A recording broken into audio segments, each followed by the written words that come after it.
Welcome to Connect to Joy. Your host, DeChaine, is an intuitive spiritual guide for practical matters and Marconic multidimensional energy practitioner. Her quest is to help you realize new possibilities, discover and release what holds you back, and enable you to manifest an inspired life filled with joy. Join us on this journey of transformation. Now, here's your host, DeChaine. Welcome, beautiful spirits. Thank you for joining me here today. I'm DeChaine, and my passion in life is to help you find your joy, to release what holds you back, and assist you to quantum leap your journey of self-discovery. I'm an intuitive, certified in life and business coaching, and a Marconic multidimensional energy practitioner and teacher. So if you're ready to start creating that life you've only dreamed of, that you deserve, let's have some fun, and let's get started right now. When I say the word imagination, what do you think? What do you feel? Maybe your thoughts soar with possibilities, or maybe you picture being stuck because you just think you don't have an imagination.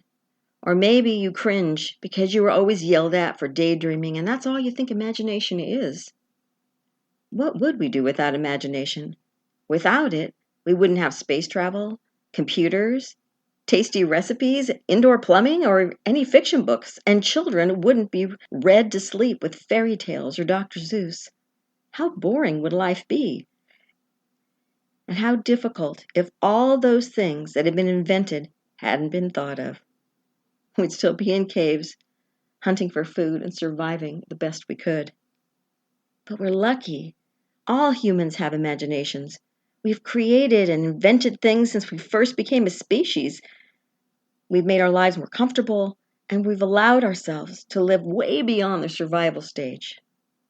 Today, I'm going to talk about what imagination is, what purpose it serves, so you know that it's more than just daydreaming. How imagination can enhance your life, fears that hold you back from letting your imagination soar, and 7 hacks to nurture your imagination to uncover additional possibilities. So you have different options to not just assume you can't have an imagination if you think you don't have one. Everybody does. I'm going to help you uncover how to find and discover ways to create more with your imagination. So first, let's start with the beginning. What is imagination? So we know we're on the same page. Well, Google says that it's the faculty or action of forming new ideas or images or concepts of external objects not present to the senses. So thinking of something that isn't there, and the ability of the mind to be creative or resourceful. Now that can come in handy in numerous places, can't it? And then Merriam-Webster says that the act or power of forming a mental image of something not present to the senses or never before wholly perceived in reality. It's a creative ability, and also says it's the ability to confront and deal with a problem. I never thought of imagination as the ability how to confront a problem before, and maybe you haven't either. I also looked up synonyms for imagination, and some of them are the normal ones that you'd think of. Artistry, you think of fantasy, imagery, but then we start getting good. Imagination is so much more than just that. It's where we get ideas from. It's ingenuity on how to work through problems. It's insight into new ways of thinking. It's also inspiration to go deeper into a subject. It's inventiveness, coming up with ideas that maybe haven't been done, or at least you've never seen them before. Originality, resourcefulness. When you hit a problem and you can't get around it, your imagination may fuel the way to find a new way to get from here to there. It's about creative thought and mental agility. Did you really think of any of those things as part of imagination? I know I really never did. Now, the second piece of this puzzle is, what purpose does imagination serve for us? True, it's great for creating stories in our mind and images and things like that, which you may or may not have a use for, and at least you think you don't have a use for. But imagination doesn't only have to mean writing a book or a play or creating a song or being artistic. If you're sitting in your home right now, look around. Wherever you are looking, somebody's imagination created it. From the architecture to the builder, to the people designing and making the furniture, your clothes, and every other thing in your house. I mean, look around. Some of them probably are pretty amazing. You might think they are beautiful, and that's why you picked them in the first place. Or you might think they're useful. Now, if you're in your car, walking your dog, or just out in the world, look around you. Look at each building. Look at the house that you walk past or the park you're walking in. Look at the landscaping. All of that started in someone's imagination. Granted, landscaping is, of course, God's creation. Well, everything is. But if you look at it and you're going, it's a tree. God created it. But maybe God didn't plant it right there, unless you're thinking of God as a person. So the symmetry of the landscape in a park may not be natural. It may be what someone specifically chose and designed in their imagination. So how does imagination actually impact your individual life? If your imagination, it allows you to do more than just daydream. It really opens us up to new possibilities. It sparks new ideas. Or you may not think of it this way, but we really do use it every single day. What do you make for dinner? Putting your supper together. Maybe looking around and going, well, what do I have in the cupboards? I have 5 things I might be able to make dinner from. Oh, I haven't done this before. Well, that's imagination. It's imagining how things would go together and what it would look like on the other side. Maybe how you respond to someone in a relationship. If something's not working, you'll go, well, maybe I should respond a different way. Why did you come up with that? That was your imagination, especially if you haven't used that thing before and you're imagining how the person would respond. And sometimes we go, oh, no, not doing that. I know how this person's going to respond if I say or do this. Well, that's you imagining what that other person would do, because you don't truly know until you say something. If you know the person well, sometimes it's kind of obvious, but they could surprise you because you don't know what's going to happen. Sometimes when you're at work and things come up and you're trying to solve a problem or finish a project and you have to do it a different way, you have to imagine how it's going to work and you have to put it together. If you plan a party for someone, a surprise party, or you do something, you have to come up with your imagination to picture how it's going to look. Planning a wedding, putting together your home, if you're creating rooms or designing anything, maybe you're not thinking of it as designing, but if you're choosing things for your house and you're going, oh, this blue goes with the wall, then you're using your imagination to come up with ideas and you're actually designing something. So anything like that is how you would be using your imagination, and it impacts your life every time. Now that we've gotten this far, maybe you'd say, I'd love to have more of an imagination, but I just don't. So what do I do now? The next thing to look at is what fears or limiting beliefs may be holding you back if you really don't feel you have an imagination. Because in order to be empowered with an imagination, you have to use it, right? You have to have it kind of be unleashed. Maybe you feel you aren't good enough or smart enough.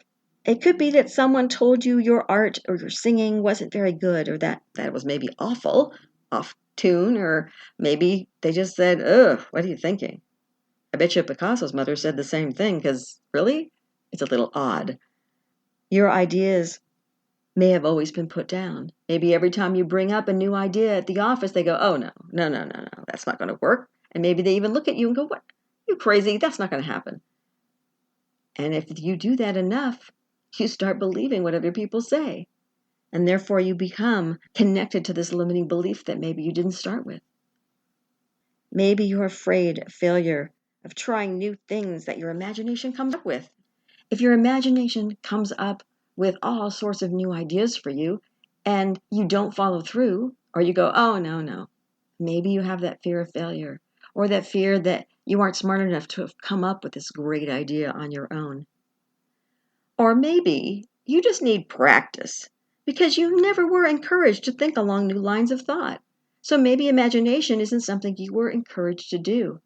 Maybe you didn't have a creative writing teacher that pushed you in that direction, or like I had a theater class that I was pushed in that direction. I had music. Art, not so much. That wasn't my thing, although I wish it had been because it's something I've never been able to do. But if you look at all the things that you'd like to do, your imagination can start kicking in. So, how do you figure things out? How do you do it? Sometimes it's obvious. Sometimes we need to talk it out in order to make things work with the imagination. If you feel like you're stuck and you can't come up with anything because you just go, I just don't have any ideas. You have that kind of what I would call a blank brain.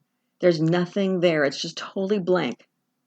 I know that when I was doing, and if you've listened to this before, you may have heard me say this, when I did improv growing up, or even after I was an adult, I would like freeze. My brain would go totally blank.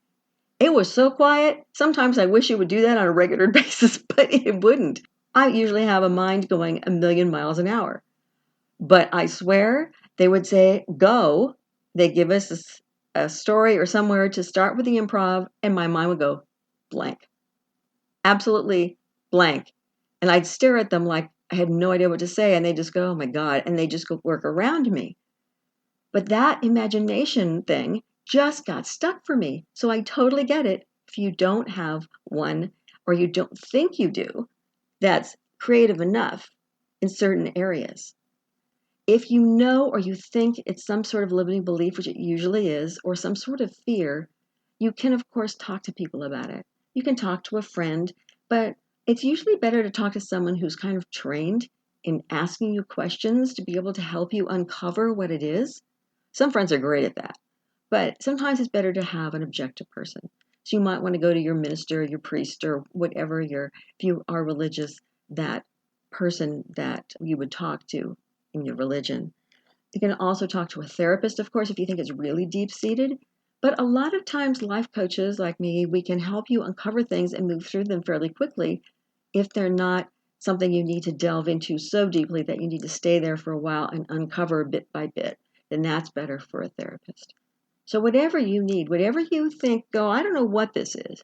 Maybe start with a life coach or with your minister. And then if you see it's a hugely deep thing that stops you from having imagination, then you can move on to the therapist unless you already have one or you're comfortable with somebody already. But the last thing I want to talk about are these 7 hacks that I promised you to help you strengthen your imagination. So, what do you do? How do you make it work? Imagination is like a sparkling jewel. It's something that you go, wow. When you come up with ideas that will blow your socks off and you're just going, oh my God, how did I come up with this? It can be about anything. It can be about work or how you're going to deal with a relationship. It can just be, it's like an epiphany. You just have that light bulb go off over your head, in those cartoons where the light bulb will go off and you go, oh my God, I got it. This is it. I have the answer to this. If you can strengthen your imagination, you'll have more of those. So here are some ways that you can do that. The first thing is to read. Read more. Read everything you can get your hands on. Things that stretch your imagination, whether that means for you it's science fiction, whether it's mysteries, whether it's somebody's life that you go, oh my God, how did this turn out? This is amazing. It may be also movies that you help stretch your imagination more. But reading seems to really get it because it's not only that you're seeing it, but you're getting it through your eyes and you're almost like reading the words in your head as you're going through it, unless you read really fast. So it gets in there almost like twice as deep as a movie would. It really sticks with you and it helps you extrapolate what might happen with someone. And so that you're using your imagination, especially mysteries. I'm not into horror, but I'm assuming that might do the same thing. Thrillers might do it. So whatever it is, now if you read the same author and he always has the same ABC plot line and you kind of know, okay, I always know what's going to happen, then it becomes old hat. It's like watching a TV series that's always the same kind of way. You always know kind of what's going to happen. Nothing's ever surprising. Then that won't help you with your imagination. So maybe read the classics, read things that you haven't read before to help you encourage your imagination to really go into different directions. You can also, the second thing is to take classes in anything and everything. Right now it's by Zoom probably, but depending on where you are in the country or the world. But there are so many things that you can take classes in, things you didn't know before, things that you have to really use your imagination when you do it, whether it is something in the arts or something totally different.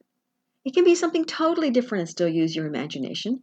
It doesn't have to be about writing or dancing or choreographing something or any of those things that you normally think of as something you would use your imagination for. So whatever kinds of classes float your boat that really makes you stretch a bit with your imagination. And the third thing is to learn something new.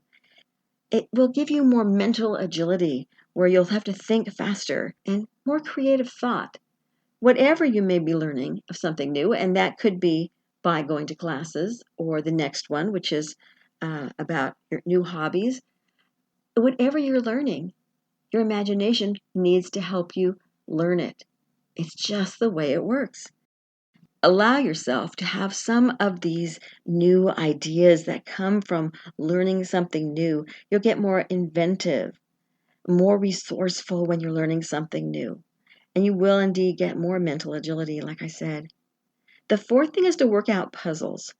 Now, what I mean by puzzles, it can be pretty much any kind of puzzles, which will help your imagination, like crosswords, where you're thinking more. Even Sudoku and stuff, it's not as much for imagination, but it does help with your mental agility. Jigsaw puzzles can also help with that. Puzzles that are like mystery novels can help you think of that. But puzzles are something that will help your imagination and it helps your ingenuity, insight, all those different things, some of those other synonyms for imagination.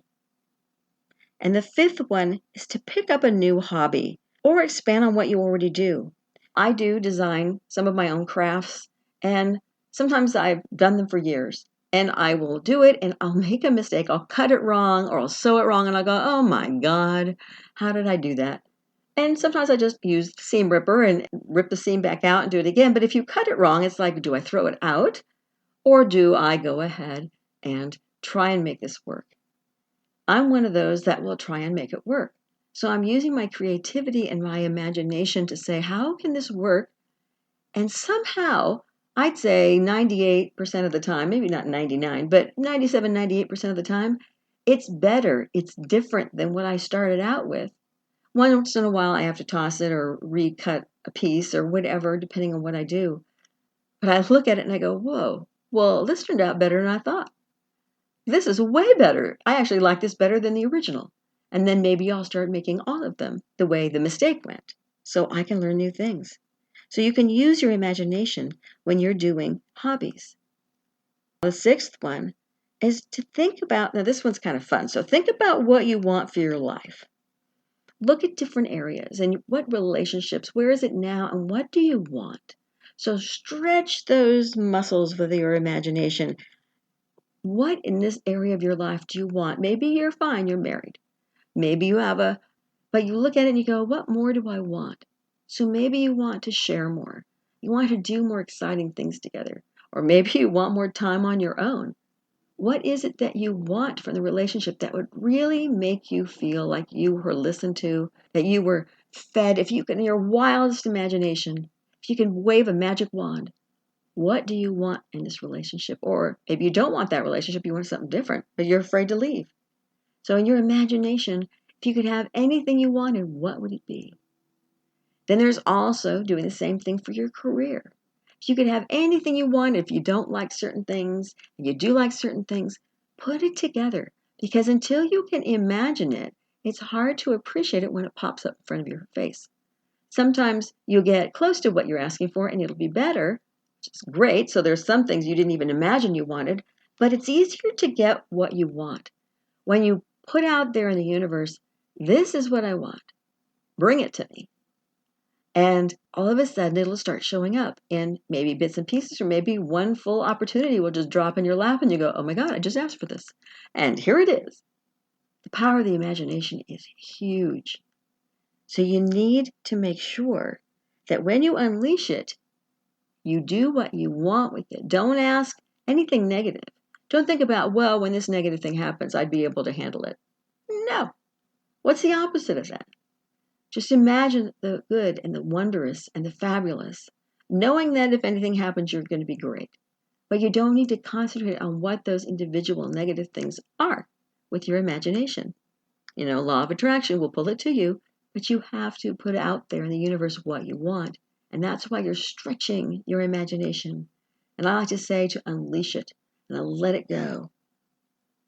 And you can do the same thing for the home you might want, the car you want. And of course, the thing nobody really talks about that much, unless you're totally set up and only paying attention to that, is your finances. Besides just wanting millions of dollars, what else is there? Stretch it more. I'd have a house in this particular spot and maybe a cabin over here. I'd have beautiful this and lovely that. And because everybody's idea of a wonderful and fabulous financial life is different. It's not just about the cash. It's about what you own, who you're with. All those things are connected to that. So when you stretch your imagination in that area, make it bigger than what you think. Not just, I want this much in the bank. More. Think more. And the seventh thing is to practice. That means daydream. That means if you're daydreaming and that's how you're practicing your imagination, pick a specific time of the day. Don't do it all day long so you get nothing else done, because yes, it's fun. Practice using your imagination, because new possibilities will make your life take on a much brighter quality, and you'll have so much more fun. So again, those 7 things that you can do to increase your imagination is to read more, anything and everything. Go to classes and new things, or classes and things that you've always wanted to learn more about, or you've only touched on it before, and it expands your horizons there. Learn something new, which will help with your mental agility and your creative thought. Work on all different kinds of puzzles, which will also help with your mental agility. Pick up a new hobby or expand on what you already do. Maybe design something that's a little different. Or if you write more. If you haven't written before, write a short story on something that happened in your life, or some kind of maybe creative thought you had. Even if you just do it for yourself, you don't have to have anybody read it, or maybe you will. Maybe it'll become a bestseller. It's something, if you haven't tried it before, take a class in it, or just sit down and write. And then, of course, you can also think about what you want for your life, and then stretch and expand so those ideas get bigger and better, and things that maybe you didn't even know were possibilities will start coming up in that practice time, which is number 7. Yes, practice. Practice, practice, practice. And if that means what you're practicing is thinking about your life, or whether you're just daydreaming, set a timer during the day that you do it. I used to do it before I go to bed. Unfortunately, then I ended up staying awake an extra hour because I was having so much fun going through and using my imagination. So I ended up doing it while I was driving. That I can leave my eyes open, and since it gave me extra energy, it was good because it helped me through the day. Find the time that works best for you. Maybe you just do a short one while you're showering. Whatever it is, really focus on what you want. Write it down if you want. It'll make it even more powerful. To get ideas, to be more inventive, to have more insight into your life and inspiration in areas that you want, to be more resourceful. You can have all those things when you practice using your imagination. So, what are you doing with your imagination? It doesn't mean you have to write the next novel on the bestseller list, but maybe you make someone feel special with little love notes, or create a special dinner, or even come up with a great idea on the job that saves people time or money. It doesn't have to be earth-shaking, but any ideas and actions that happen because of your imagination, well, those can make your life and those you love and know a happier, more fulfilling place. So can imagination change your life? You bet. Thank you for listening to Connect to Joy. If you love the show, make sure you rate, review, and share this podcast, and subscribe so you never miss an episode. contact the host, Carol DeChaine, with questions and comments, ideas for future episodes, or if you would like to become a guest. And remember, transformation is a journey and not an end destination. So be kind to yourself, because you are already enough to have the joyful, limitless life that you desire.